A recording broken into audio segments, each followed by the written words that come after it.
మామూలు జనమంతా కూడా నూనెలోంచి బజ్జీలు తీస్తే మార్వాడీలు మాత్రం బజ్జీల నుంచి నూనె పిండుతారు. ట్రైన్ వెళ్ళలేని చోటికి కూడా ఎద్దుల బండి వెళ్తుంది, కానీ ఆ ఎద్దుల బండి కూడా వెళ్ళలేని చోటికి మార్వాడి వాళ్ళు వెళ్తారు. సో మార్వాడి బిజినెస్ రహస్యాలు ఏంటి, వాళ్ళు బిజినెస్ మాత్రం ఎందుకు చేస్తారు, చేసిన ప్రతి ఒక్క మార్వాడి బిజినెస్లో 100% సక్సెస్ ఎందుకు అవుతాడు. 100% అని ఎందుకు అన్నానంటే, ఒక సర్వే ప్రకారం చూసుకుంటే మనలో ఎవరైనా సరే బిజినెస్ స్టార్ట్ చేస్తే 100లో దాదాపు 90% ఫెయిల్ అవుతారు. అదే మార్వాడీలు ఎవరైనా బిజినెస్ స్టార్ట్ చేస్తే 100కి 100% వాళ్ళు సక్సెస్ అవుతారు. వాళ్ళు సక్సెస్ అవ్వడానికి గల కారణాలు ఏంటి, దాని వెనుక ఉన్న వాళ్ళ శ్రమ ఏంటి, వాళ్ళ సీక్రెట్స్ ఏంటి, అన్నీ కూడా ఈ వీడియోలో తెలుసుకుంటారు. సో వీడియో ఎక్కడ స్కిప్ చేయకుండా మొత్తం చూడండి. సో మీరు చూస్తున్నారు జిఆర్ విధాత న్యూస్, నేను మీ కింగ్ సతీష్. ఇంకా మనం విశేషాల్లోకి వచ్చేస్తే ఫస్ట్ ఒక చిన్న పిట్ట కథ చెప్తాను మీకు. నేను 7th స్టాండర్డ్స్లో ఉన్నప్పుడు నాకు ఒక మార్వాడి ఫ్రెండ్ ఉండేవాడు. సో మా ఇంటి దగ్గరే daily night time ice cream బండి వచ్చేది. నాకు డైలీ ఐస్ క్రీమ్ తినడం అలవాటు. సో అప్పుడు ఐస్ క్రీమ్ ప్రైస్ వచ్చేసి 20 రూపాయలు. సో నేను ప్రతిరోజు ఐస్ క్రీమ్ కొనుక్కొని తినేవాడిని. వాడి దగ్గర కూడా చాలా డబ్బులు ఉండి, వాడిని కొనుక్కోరా అంటే వద్దు వద్దు వద్దు అనేవాడు. నేను ఎంత బతిమాలినా లేకపోతే నేనే ఇప్పిస్తానా కూడా వద్దు అనేవాడు. సో తర్వాత నాకే విరక్తి పట్టి, ఎందుకు ఒక ఐస్ క్రీమ్ తినడానికి అంత ఆలోచిస్తున్నావు, తింటే ఏమైంది, హెల్త్ ఇష్యూస్ గురించి భయపడుతున్నావా, ఇప్పుడు తినకపోతే ఎప్పుడు తింటావు అని నేను అనడం జరిగింది. సో దానికి కోపం వచ్చిన వాడు నాకు చిన్న ఎగ్జాంపుల్ చెప్పాడు. నువ్వు డైలీ ఐస్ క్రీమ్ తింటావు కదా, ఐస్ క్రీమ్ ప్రైస్ వచ్చేసి 20 రూపాయలు, అంటే నీకు నెలకు వచ్చేసి 600, సంవత్సరానికి వచ్చేసి 7,200. నువ్వు 5 సంవత్సరాల నుంచి తింటున్నావు కాబట్టి 5 సంవత్సరాల్లో నువ్వు ఖర్చు పెట్టింది దాదాపు 36,000. సో అదే నేను ఆ ఐస్ క్రీమ్ డబ్బులు రోజు కూడా నేను కిడ్నీ బ్యాంక్లో దాచుకుంటాను. సో అట్లా ఎవ్రీ ఇయర్ ఆ డబ్బులు తీసుకెళ్ళి మా డాడీ, ఐ మీన్ మా నాన్నగారు నా పేరు మీద ఫిక్స్డ్ డిపాజిట్ చేశాడు. సో ఈ 5 ఇయర్స్లో నేను దాచుకున్న 36,000 దాదాపు 1,20,000 అయిందని చెప్పాడు. అది విని నేను షాక్ అయిపోయాను. ఏంటి, మనం డైలీ తినే ఒక ఐస్ క్రీమ్ వెనకాల ఇంత కథ ఉందా అని చెప్పి షాక్ అవ్వడం నా వంతు అయింది. సో వాళ్ళ తెలివితేటలు ఎలా ఉంటాయి అని చెప్పడానికి ఇది ఒక చిన్న ఎగ్జాంపుల్ మాత్రమే. సో ఇంతే కాకుండా వాళ్ళకి సంబంధించి ఎన్నో బిజినెస్ సీక్రెట్స్ ఉంటాయి, అవన్నీ కూడా మీకు చెప్తాను. వాళ్ళకు ఒక సామెత ఉండిద్ది, చెమిడి జా దమిడి నైజా అని చెప్పేసి. అంటే వాళ్ళ చేతి ద్వారా ఒక్క పైసా కూడా వాళ్ళు పోవడానికి ఇష్టపడరు.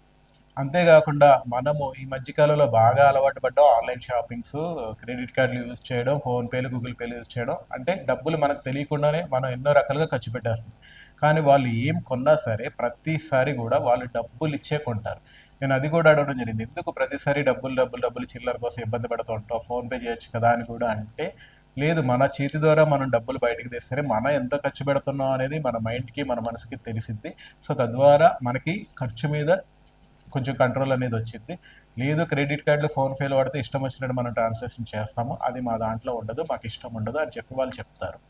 అంతేకాకుండా మనం ఎక్కడైనా సరే బేరం ఆడడానికి కొంచెం మొహమాట పడతాం, కానీ వాళ్ళు ఎట్టి పరిస్థితుల్లో అది చిన్నది కానివ్వండి పెద్దది కానివ్వండి ప్రతిదీ కూడా బేరం ఆడే కొంటారు. ఎందుకంటే బేరం ఆడడం వల్ల ఒక రూపాయి తగ్గినట్టే కదా, ఆ రూపాయి దేనికో దానికి సేవ్ అయింది కదా అని ఆలోచిస్తారు. అంటే వాళ్ళు డబ్బు విషయంలో ఎంత జాగ్రత్తగా ఉంటారనడానికి ఇక్కడ ఇది ఒక ఎగ్జాంపుల్.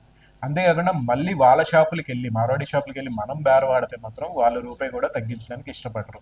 ఒకవేళ తప్పక కస్టమర్ పోతున్నాడంటే తగ్గించినా కూడా, ఫర్ ఎగ్జాంపుల్ 101 రూపాయి అయిందనుకోండి మీ బిల్లు, మీరు 100 రూపాయలు ఇచ్చినా కూడా ఆ ఒక్క రూపాయి ఇచ్చే వరకు వాళ్ళు వదలరు. ఆ ఒక్క రూపాయి కూడా మన దగ్గర నుంచి అడిగి తీసుకుంటారు. ఆ ఒక్క రూపాయి కదా ఎందుకు అడగాలి అని వాళ్ళు మొహమాట పడరు.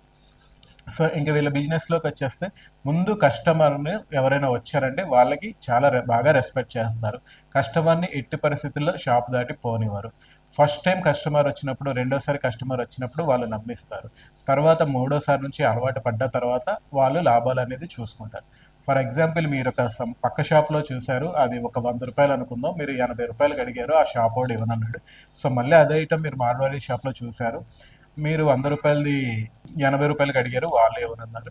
సో ఫైనల్గా మీరు వెళ్ళిపోతుంటే అది 85 రూపాయలకో 90 రూపాయలకో అతను మీకు ఇచ్చేస్తాడు. సో మీరు అడిగిన రేటుకి ఇచ్చినందుకు మీరు సాటిస్ఫై అయ్యి మళ్ళీ నెక్స్ట్ షాప్కి వస్తారు. నెక్స్ట్ టైం కూడా మీరు ఇలా బేరం అడిగినప్పుడు మళ్ళీ ఇస్తాడు. సో ఇంకా మూడోసారి మీకు అడగాల్సిన అవసరం లేకుండా వాళ్ళు మాటలతో మాయ చేస్తారు. అంటే మీలో చాలా మందికి, మీకు కూడా తెలిసి ఉంటుంది, మీరు ఏదైనా బంగారం షాపుకి కానీ లేదంటే వేరే షాపులకు వెళ్ళినప్పుడు ఆ మన సేటేలే, మనం అడిగితే తగ్గిస్తాడు, మనల్ని చూసే రేట్ వేస్తాడు అని మీ అంతటా మీరే వాళ్ళు తగ్గించక ముందే మీరే ఒక డైలాగ్ అనేది వేసేస్తారు. సో వాళ్ళకు కూడా మిమ్మల్ని చూడగానే అర్థమైపోద్ది, అంటే మీరు ఒక రూ. 500 డిస్కౌంట్ అడుగుతారని తెలిస్తే వాళ్ళు ముందే ఒక రూ. 800 ఎక్కువ వేసుకుని ఉంటారు. సో మీరు అడిగిన రూ. 500 తీసినా వాళ్ళకి ఇంకా 300 ప్రాఫిట్ వచ్చింది. సో అలాగా కస్టమర్ మైండ్ సెట్ ఏదైతే ఉందో దాన్ని రీడ్ చేసి కస్టమర్ నమ్మేలా చేసి మొదటి 2 సార్లు మీరు అడిగిన రేటుకి ఇచ్చి తర్వాత నుంచి వాళ్ళు ప్రాఫిట్ స్టార్ట్ చేసుకుంటారు. సో తద్వారా ఏంటంటే కస్టమర్ అలవాటు పడిపోయి ఇంకా మన సేటే కదా రెగ్యులర్గా కస్టమర్ వస్తాడు. ఆ కస్టమర్ ద్వారా ఇంకో 10 మంది కస్టమర్లు వస్తారు. సో ఆ రకంగా వాళ్ళు బిజినెస్లో సక్సెస్ అవుతారు. ఇంకొకటి మార్వాడీలు పెట్టుకునే ఒకటి టాస్క్ ఉంటుంది. ఏ బిజినెస్ స్టార్ట్ చేసినా సరే మినిమం 1000 రోజులు వాళ్ళు టార్గెట్ పెట్టుకుంటారు. అది లాభం రాని నష్టం రాని 1000 రోజులు ఆ బిజినెస్ మీద వాళ్ళు కష్టపడతారు. సో ఆ కష్టపడ్డప్పుడు ఆ 1000 రోజులు అయ్యేసరికి ఒక షాపు దాదాపు 2-3 సంవత్సరాలు ఒక చోట ఉందంటే చుట్టుపక్కల ఉన్న వాళ్ళు ఖచ్చితంగా నమ్ముతారు. కొన్ని సంవత్సరాలుగా ఉంది మంచి షాపు అనే నమ్మకం రావాలి వస్తుంది అని వాళ్ళు నమ్ముతారు. కాబట్టి ఆ 1000 రోజులు వాళ్ళు వచ్చి లాభాలు వచ్చినా నష్టాలు వచ్చినా తట్టుకుంటూ షాపుని ముందుకు నడిపిస్తారు. మనం ఫెయిల్ అవడానికి మెయిన్ కారణం అదే. మనలో చాలా మంది బిజినెస్ అనేది స్టార్ట్ చేస్తాం. బిజినెస్ స్టార్ట్ చేసినప్పుడు మన దగ్గర పెట్టుబడి తప్ప ఇన్ కేస్ షాపు ఒకవేళ లాస్ వస్తే రెంట్లు ఎలా కట్టాలి, మెయింటెనెన్స్ ఎలా చేయాలి అనేది మినిమం ఐడియా లేకుండా మనం బిజినెస్లోకి దిగిపోతాం. సో ఒక 2 నెలలు 3 నెలలు లేకపోతే 6 నెలలు చేసేసరికి ఇన్ కేస్ లాభాలు మనం అనుకున్నట్టుగా రాకపోతే మెయింటెనెన్స్ ఎక్కువైపోతుంది, రెంట్లు కట్టలేకపోతున్నాం, శాలరీలు ఇవ్వలేకపోతున్నాం అని తీసేస్తాం. బట్ మార్వాడీలకి ఇక్కడే ప్లస్ పాయింట్. వాళ్ళు ఈ 1000 రోజులు టార్గెట్ అయితే పెట్టుకున్నారో ఆ 1000 రోజులకి సరిపడగా వాళ్ళు పెట్టుబడి అని అనుకొని షాప్లో సామాన్లు కొనడానికి ఎంత అయిందో అట్లాగే ఈ 1000 రోజులకి మెయింటెనెన్స్ ఎంత విద్దో అంటే రెంట్లు కానీ శాలరీస్ కానీ ఇవన్నీ కూడా వాళ్ళు ముందే పక్కన పెట్టుకుని జాగ్రత్త పెట్టుకుంటారు. సో తద్వారా వాళ్ళు ఏంటంటే 3 సంవత్సరాల ప్లానింగ్ ఇప్పటి నుంచే చేసుకుంటారు. కాబట్టి వాళ్ళ బిజినెస్లో లాస్ అవ్వడం అనేది అసలు జరగదు. ఇంకా అంతేకాకుండా వాళ్ళు కుటుంబం అంతా కలిసి పనిచేస్తారు. మీరు ఏదైనా షాప్లో చూడండి, ఆ పండగల రోజులు కూడా పాపం ఫ్యామిలీ అంతా, ఫర్ ఎగ్జాంపుల్ చెప్తాను, నాకు తెలిసిందే ఒక షాప్ ఉంది బ్యాంగిల్ షాపు. వాళ్ళు ఎవ్రీ ఇయర్ ఈ ఫెస్టివల్స్ వస్తాయి కదండి, దీపావళి వస్తే పటాకులు అమ్ముతారు, సంక్రాంతి వస్తే పతంగిలు అమ్ముతారు, సో హోలీ వస్తే రంగులు అమ్ముతారు. ఇట్లా వాళ్ళు మొత్తం ఏది సీజన్ బట్టి వాళ్ళు బిజినెస్ చేస్తారు. వాళ్ళ మెయిన్ బిజినెస్ వచ్చేసి ఫ్యాన్సీ షాపే. బట్ సీజన్ బట్టి ఎవరికి ఏది అవసరమో అది తెస్తారు. సో ఇది అమ్మే టైంలో వాళ్ళ వైఫ్, వాళ్ళ పిల్లలు, వాళ్ళ అమ్మ నాన్న ఉంటే అందరూ కూడా వచ్చి కుటుంబం మొత్తం వచ్చి అక్కడ కలిసి పని చేసి వాళ్ళు సేల్ చేసుకుంటారు. సో తద్వారా ఏంటంటే వాళ్ళకి జీతాలు బడ్డన్ అనేది కూడా ఉండదు. ఇంకొక గమనించాల్సిన విషయం, మార్వాడి షాపుల్లో కుర్రోళ్ళు కానీ లేదంటే అమ్మాయిలు కానీ పనిచేస్తుంటారు. వాళ్ళు కూడా మార్వాడీలే అయి ఉంటారు. సో వాళ్ళకి వీళ్ళు దాదాపు 12 సంవత్సరాల నుంచి 15 సంవత్సరాల వరకు ఒక్క రూపాయి కూడా జీతంగా ఇవ్వరు. ఈ విషయం మీరు నమ్మగలుగుతున్నారా? కానీ నమ్మాలి. సో ఒక్క రూపాయి కూడా వాళ్ళు జీతంగా ఇవ్వరు.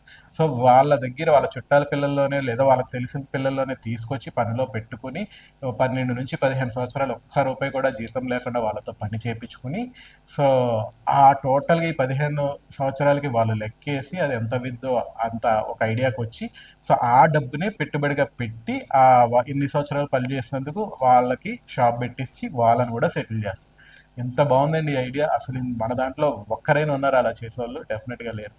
సో వాళ్ళ బిజినెస్ సీక్రెట్లు అదొకటి. ఇంకొకటి, వాళ్ళు మ్యాక్సిమం క్యాషే తీసుకోవడానికి ఇష్టపడతారు. క్యాష్లోనే ట్రాన్సాక్షన్ చేస్తారు. వాళ్ళు ఇచ్చిన క్యాష్ ఇస్తారు, తీసుకున్న క్యాష్ ఇస్తారు. ఎందుకంటే ఆన్లైన్ ట్రాన్సాక్షన్స్, క్రెడిట్ కార్డులు అంటే మళ్ళీ ట్యాక్స్ కట్టాలి. కాబట్టి ట్యాక్స్ కడితే మీకు తెలుసు కదా, 18% ఉంది, 24% ఉంది, మినిమం తక్కువలో తక్కువ 5% ట్యాక్స్ కూడా ఉంది. సో ఈ ట్యాక్స్ నుంచి వాళ్ళు తప్పించుకోవడం కోసం ఆ రకంగా కూడా ఇన్కమ్ సంపాదించవచ్చు. ట్యాక్స్ ఎందుకు కట్టాలని చెప్పేసి మ్యాక్సిమం మార్వాడీలు ఎవరు కూడా ట్యాక్స్లు కట్టరు. ఇంతే కాకుండా వాళ్ళు తెలివిగా ఇన్వెస్ట్మెంట్లు చేస్తారు. వాళ్ళకు వచ్చిన బిజినెస్లోంచి వచ్చిన డబ్బులు వాళ్ళు ఎక్కడ కూడా వృధాగా షాపింగ్కి కానీ, ట్రావెలింగ్ కానీ, లేదంటే సోకులకు కానీ వాడుకోరు. వాళ్ళు ఎట్లాంటి బిజినెస్లు ఎట్లా ఇన్వెస్ట్ చేస్తారు తెలుసా? మీకు బ్యాంకులో ఆప్షన్స్ ఉంటాయి. అంటే ఎవరైనా సరే లోన్ తీసుకొని ఇల్లు కానీ ల్యాండ్ కానీ కొని ఆ లోన్లు కట్టకపోతే బ్యాంకు ప్రతి 6 నెలలకో సంవత్సరంగా ఒకసారి వేలం వేస్తుంది. ఆ వేలం వేసిన ఆస్తులు ఏవైతే ఉన్నాయో అవన్నీ కూడా చాలా తక్కువ రేటుకి వస్తాయి. సో ఆ తక్కువ రేటుకి వచ్చిన ఆ ఇల్లులు కానీ ల్యాండ్లు కానీ వీళ్ళు కొనుక్కుంటారు. కొనుక్కుని ఇల్లులు అయితే రెంట్లకు ఇచ్చుకుంటారు. సో తద్వారా కూడా మళ్ళీ ఇన్కమ్ జనరేట్ అయితే, లేదంటే తక్కువ రేటుకి వచ్చిన ల్యాండ్ వీళ్ళు కొనుక్కొని మళ్ళీ కొన్ని రోజులు ఉంచి దాన్ని మంచిగా డెవలప్ చేసి మళ్ళీ ఎక్కువ రేట్లకు అమ్ముకుంటారు, మళ్ళీ వేలంలో పాల్గొంటారు. సో వీళ్ళు ఇన్కమ్ అనేది అలా అలా పెంచుకుంటూ పోతారు. మీరు ఏ మార్వాడి ఈ ఉంటున్న ఇల్లు అయినా చూడండి, కొత్తగా కన్స్ట్రక్షన్ చేసిన ఇల్లు వాళ్ళు చాలా రేర్ అనమాట. ఆల్రెడీ కన్స్ట్రక్షన్ అయ్యి 10-15 ఏళ్ళు అయిపోయినాయే కొనుక్కుంటారు. ఎందుకంటే తక్కువ రేటుకి వచ్చింది అని చెప్పేసి. సో వాళ్ళు ఇన్వెస్ట్మెంట్ చేసే విషయంలో అంత తెలివిగా ఉంటారు. సో ఇంకా ఇప్పుడు మీరు ఆశ్చర్యపోయే విషయాలు చెప్పాలంటే, దాదాపు ఇండియా జీడిపిని నడిపిస్తుంది మార్వాడీస్ అండ్ గుజరాతీస్ అని చెప్పాలి. సో చాలా వరకు పెద్ద పెద్ద కంపెనీలు అన్నీ కూడా మార్వాడీస్వే. ఆ కంపెనీ లిస్ట్ కూడా చెప్తాను మీకు, శ్రద్ధగా వినండి. M for money, M for Marwari అని అంటారు. ఎందుకు అంటే వాళ్ళు పెట్టిన కంపెనీలు వాళ్ళ సక్సెస్ రేటు ఆ రేంజ్లో ఉంది కాబట్టి. ఫర్ ఎగ్జాంపుల్ కొన్ని కంపెనీస్ చెప్తాను. బిర్లా కంపెనీ మీ అందరికీ తెలిసే ఉండేది, మన తాతల కాలం నుంచి ఉంది ఈ కంపెనీ. ఇది ఒక మార్వాడి వాళ్ళది. సో జేకే టైర్స్ మీకు ఇప్పుడు కూడా ఫేమస్. మీరు ఏదైనా క్రికెట్ మ్యాచ్ చూస్తుంటే జేకే టైర్స్ అని వస్తూనే ఉంటుంది, అది కూడా మార్వాడి కంపెనీ. అలాగే century company, JSW company, Raymond company, Videocon company, Jindal company, Goenka company, Vardhman company, ఇవి అన్నీ కూడా మార్వాడివే. ఇది జస్ట్ ఎగ్జాంపుల్ కొన్ని మాత్రమే చెప్పారు. ఇంకా చాలా, దాదాపు ఇండియాలో ఉన్న 150 లిస్టెడ్ కంపెనీస్లో 100 కంపెనీస్ మార్వాడి వాళ్ళే ఉంటాయి. సో మీరు ఆశ్చర్యపోతారు. ఆ కంపెనీ లిస్ట్ కూడా నేను ఇక్కడ పెడతాను, మీరు చూడొచ్చు. బిజినెస్ యాక్చువల్లీ మార్వాడి వాళ్ళని ఏమంటారు తెలుసా? బిజినెస్ డిఎన్ఏ వాళ్ళ రక్తం అంటారు. అంటే వాళ్ళ రక్తంలోనే బిజినెస్ అనేది ఉంటుంది. ఇంకా ఇవన్నీ పెద్ద కంపెనీలు కదా, ఎప్పుడో పెట్టిన కంపెనీలు కదా, మరి కొత్తగా స్టార్ట్ చేసి సక్సెస్ అయిన ఏమైనా ఉన్నాయా, ఏమైనా లేవా అని కూడా మీకు డౌట్ రావచ్చు. సో ఓలా కంపెనీ ఉంది కదా, అది మార్వాడిది. అది స్టార్ట్ అయ్యి మహా అయితే 5 సంవత్సరాలు అయింది. అలాగే ఫ్లిప్కార్ట్ మార్వాడి వాళ్ళది, డీమార్ట్ మార్వాడి వాళ్ళది. ఇలాగ కొత్తగా అంటే న్యూ జనరేషన్ స్టార్ట్ చేసిన ఎన్నో కంపెనీలు కూడా నేను మీకు ఇక్కడ లిస్ట్ ఇస్తున్నాను. సో ఆ కంపెనీలు కూడా వాళ్ళు కొత్తగా పెట్టి సక్సెస్ అయ్యారు. సో పెద్ద కంపెనీనైనా చిన్న బిజినెస్లు ఏం చేయరంటే, మీరు రెగ్యులర్గా వెళ్ళేదే మార్వాడి షాప్ కదా. మీరు స్వీట్లు కొనాలంటే మార్వాడి షాప్కి వెళ్తారు, జ్యువెలరీ షాప్కి మార్వాడి షాప్కి వెళ్తారు, అలాగే హార్డ్వేర్ షాపు, ఎలక్ట్రికల్ షాపు, అలాగే ఎన్నో రకాల షాప్స్ మార్వాడి మన చుట్టుపక్కలే ఉంటాయి.